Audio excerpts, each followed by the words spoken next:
Hi viewers, welcome to our channel. ప్రస్తుతం మనతో పాటు సీనియర్ పొలిటీషియన్ అండ్ మాజీ హోంమంత్రి మైసూర్ రెడ్డి గారు ఉన్నారు. వారితో ఒకసారి మాట్లాడదాం. నమస్కారం సార్. నమస్కారం. సార్, కేటీఆర్ గారు ఈ ఫార్ములా కేసుకు సంబంధించి వాళ్ళు ఒక కీలక పరిణామం చోటు చేసుకుంది సార్. అంటే ఈయన క్వాష్ చేయాలని చెప్పేసి హైకోర్టుకెళ్లారు. కాకపోతే హైకోర్టు మేము క్వాష్ చేయలేమని చెప్పేసి మొత్తం కొట్టేసింది. సో ఇప్పుడు రేపేమో ఏసీబీ వాళ్ళ విచారణ ఉంది. ఆయన 16వ తారీఖేమో ఈడీ విచారణకు హాజరు కావాలని చెప్పేసి. రేపు ఏం జరుగుద్ది అంటే 9వ తారీఖు ఏం జరుగుద్దా అని చెప్పేసి బీఆర్ఎస్ నేతలు ఒక టెన్షన్ అయితే ఉంది సార్. అంటే ఈ కేసు కొట్టేయగానే చాలా మంది బీఆర్ఎస్ నేతలు వెళ్లి కేటీఆర్ గారిని పరామర్శించడం కూడా చేస్తున్నారు. మేబీ ఈ వీక్ లో అరెస్ట్ అయ్యే అవకాశం ఉందని కూడా చాలా మంది మాట్లాడుతున్నారు సార్. మీరు ఏ విధంగా చూస్తారు? అరెస్ట్ అంటే అరెస్ట్ మీద అయితే కేసు పూర్తి దర్యాప్తు జరిపినంత వరకు అరెస్ట్ చేయవద్దు అని చెప్పి హైకోర్టు అయితే ఆల్రెడీ ఇచ్చినారు. అది స్టే ఎత్తేసారు సార్. స్టే ఎత్తేసారు. ఇప్పుడు క్వాష్ పిటిషన్ వేశారు. క్వాష్ పిటిషన్ లేదు, విచారణ జరగాల్సిందే అని చెప్పినారు.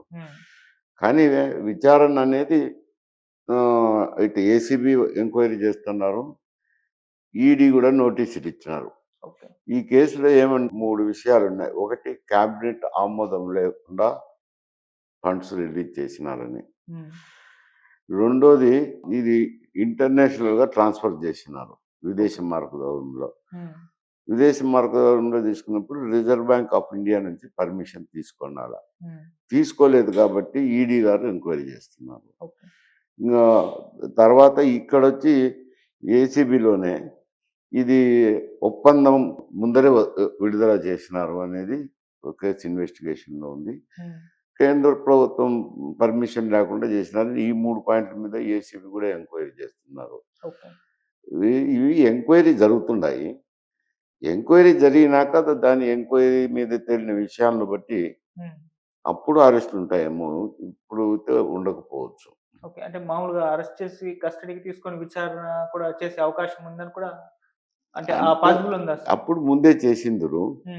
ఇప్పుడు విచారణకు నోటీస్ ఇచ్చినారు కాబట్టి అరెస్ట్ చేయకుండానే విచారణ చేస్తారు అనుకుంటా. ఏదన్నా దర్యాప్తులో ఒక పురోగతి సాధించినప్పుడు మాత్రం జరగచ్చు. సార్, ఏసీబీ ఇన్వాల్వ్ అయింది, ఈడీ ఇన్వాల్వ్ అయింది. అంటే ఇప్పుడు ఒకవేళ దీని నుంచి బయటపడాలంటే ఏసీబీ కేసు నుంచి బయటపడాలి అండ్ ఈడీ కేసు నుంచి కూడా బయటపడాలంటారా సార్? అంతే కదా. ఇప్పుడు ఈడీ అనేది ఒక్క పాయింట్ మీదనే చేస్తారు. అది విదేశ మారక ద్రవ్యం కింద ఇతరులకు ట్రాన్స్ఫర్ చేసినప్పుడు ఇతర దేశాలకు reserve bank of India permission తీసుకోవాలి. చిన్న డబ్బు కాదు కదా, 50 కోట్ల రూపాయలు.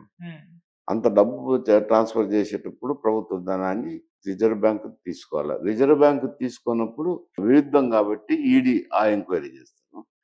వీళ్ళు మిగతా విషయాలు, దాంతో పాటు కూడా మిగతా విషయాలు ఉన్నాయి కదా, కేబినెట్ ఆమోదం లేకుండానే చేయటము, తర్వాత ఒక భాగస్వామ్య పక్షము విడిపోయిన తర్వాత కూడా, సాధించుకున్న తర్వాత కూడా మనీ ట్రాన్స్ఫర్ చేయడము కేబినెట్ ఆమోదం లేకుండా, ఈ కేసులన్నీ ఇక్కడ జరుగుతాయి. ఇది ప్రస్తుత అది.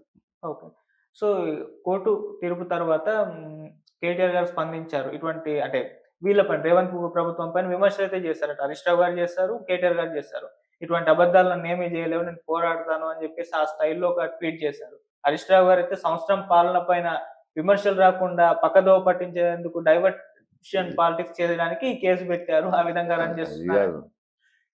ఇప్పుడు వారు మాట్లాడే మాటలకు అర్థాలు లేకుండా పోయినాయి. ఎందుకంటే హరీష్ రావు గారు కానీ కేటీఆర్ కానీ ఏదో అదే పనిగా శాపనార్థాలు, కాంగ్రెస్ ప్రభుత్వం మీద శాపనార్థాలు పెట్టడం, మంచి చేసిన చెడు ఆలోచన చేయడం. అంటే దీన్ని ఏమంటారంటే తెలుగులో సామెత, గుడ్డు మీద వెంట్రుకలు వేయడం అనేది. గుడ్డు మీద వెంట్రుకలే ఉండవు, ఒకడు గుడ్డు మీద వెంట్రుకలు వెళ్ళినాయంట. అట్లాగా వాళ్ళు ప్రతి ఒక్కటి విమర్శ చేస్తుంటారు. అది ఎవరు ప్రజల్లో కూడా పెద్ద ఆశించడం లేదు, పట్టించుకోవడం లేదు. ఓకే, సో ఇవాళ కేటీఆర్ గారు కూడా అయిపోయిన తర్వాత కేసీఆర్ గారిని కలవబోతున్నారు. అంటే లీగల్ టీమ్ తో చర్చించి తర్వాత కేసీఆర్ గారు ఎటువంటి సలహాలు ఇస్తారో దాని ప్రకారంగా వెళ్దాం అన్నట్టుగా చేస్తున్నారు. సో ఒకవేళ కేటీఆర్ గారు అరెస్ట్ అవుతే కేసీఆర్ గారు బయటకు వచ్చే ఛాన్స్ ఉందండి. ఇప్పటి వరకు రావట్లేదు. జనవరిలో వస్తామని చెప్పేసి అనౌన్స్ చేశారు, కానీ ఇప్పటికైనా ఈ విషయాల్లో అయితే మౌనంగానే ఉన్నారు సార్. సరే, ఇంటర్నల్ గా సలహాలు తీసుకుంటా ఉండొచ్చు, తీసుకోకపోవచ్చు.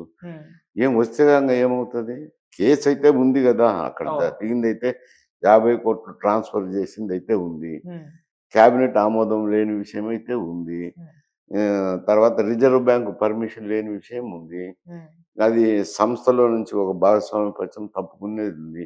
అవి కంటికి కనపడుతున్నాయి కదా! ఏం కనపడాలా ఇర్రెగ్యులారిటీస్ నాకు అర్థం కానిది. ఓకే. ఇదే అవినీతి జరిగిందా అని అంటే ప్రభుత్వ ప్రజల సొత్తుని ఎంత ఉపయోగించడానికి లేదు కదా! పద్ధతులు ఉంటాయి కదా! పద్ధతుల ప్రకారం ఉపయోగించితే సమస్య లేదనుకో. పద్ధతులను కాదని చేసినారు. వాటి మీద ఎంక్వైరీ జరుగుతుంది. అందులో కూడా వినీతి ఏమైనా వచ్చినా రావచ్చు. వస్తే మా కేసు కొంత బలమవుతుంది. ఓకే. సో, స్టార్టింగ్ నుంచి అంటే కాంగ్రెస్ గవర్నమెంట్ ఫార్మ్ చేసిన తర్వాత చాలా ఇష్యూస్ అంటే బీఆర్ఎస్ హయాంలో ఇవన్నీ జరిగాయని చెప్పేసి వాళ్ళు ఆరోపణలు చేశారు. ముందు ఫోన్ ట్యాపింగ్ వచ్చింది. ప్రాజెక్ట్‌కి సంబంధించి అండ్ సెక్రటేరియట్ భవన్ కట్టడానికి కూడా ఎక్కువ మొత్తంలో ఖర్చు పెట్టారు. గొర్రెల స్కామ్ అని చెప్పేసి చాలా వరకైతే వాళ్ళు బయట పెట్టారు గానీ, ఏది అప్పుడు ముందుకెళ్ళలేదు. ఒక్క ఈ ఫార్ములా ఈ కేసుకి సంబంధించి ఇంతవరకు రావడం చూస్తున్నాం. ఒక్కొక్క స్టేజ్‌లో ఉన్నాయనుకో మేడిగడ్డ రిజర్వాయర్‌ది హ్మ్. కమిషన్ వేసినారు. ఎంక్వైరీ చేస్తున్నారు. హ్మ్. అది ఎంక్వైరీ చేసి వాళ్ళు రిపోర్ట్ ఇచ్చినాక కదా చర్యలుండేది ఏదైనా గానీ.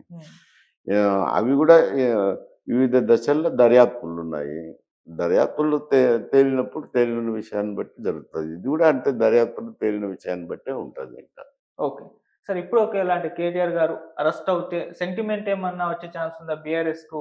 ఈ విధంగా కాంగ్రెస్ ప్రవర్తిస్తుంది మా పట్ల అని చెప్పేసి వీళ్ళు కూడా అంటే ఎలివేట్ చేసే అవకాశం అయితే ఉంది. కవిత గారి విషయంలో మాత్రం అది వర్కౌట్ అవ్వలేదు. అంటే ఎటువంటి సెంటిమెంట్ అయితే రాలేదు. మరి ఇప్పుడు కేటీఆర్ గారి విషయంలో వచ్చే ఛాన్స్ కవిత ఉందా సార్? విషయంలో కూడా హ్మ్. సెంటిమెంట్ ఎందుకు రాలేదంటే హ్మ్. లిక్కర్ స్కామ్ జరిగింది బయటకొచ్చింది కదా! ఓకే. లిక్కర్ స్కామ్‌లో అరెస్ట్ అయిందామె. హ్మ్. ఇక్కడ కూడా ప్రభుత్వ ధనాన్ని ప్రజల సొత్తును ఇతర దేశాలకు ఎలాంటి అనుమతులు లేకుండా చేసినారు. హ్మ్. చేయడం మంచి సాంప్రదాయం కాదు కదా! తప్పైతే ఉంది కదా! తప్పున్నప్పుడు అరెస్ట్ జరిగితే సింపతి వేవ్ వస్తది. ఏమి లేకుండా అరెస్ట్ చేస్తే సింపతి వేవ్ వస్తది. ఓకే. హ్మ్. కక్షతో చేస్తే వస్తది. ఏసీబీ ఎంక్వైరీ చేసి, ఈడీ ఎంక్వైరీ చేసి ఆధారాలు ప్రూవ్ అయిన తర్వాత అరెస్ట్ చేస్తే ఏమొస్తది? ఏమి రాదు. ఓకే. అంటే సార్ చంద్రబాబు గారు అప్పుడు అరెస్ట్ అయిపోయిన తర్వాత ఆయన వైపున సెంటిమెంట్ రావడం, ఆయన సీఎం అవ్వడం అంటే ఒక వర్కౌట్ అయింది అదొకటి కొద్దిగా సెంటిమెంట్ రావడం. అయితే ఈ విషయంలో తెలంగాణలో కూడా ఇటువంటి అరెస్టులు జరిగితే పక్కా ఇది కాంగ్రెస్‌కి నష్టమే అని చెప్పి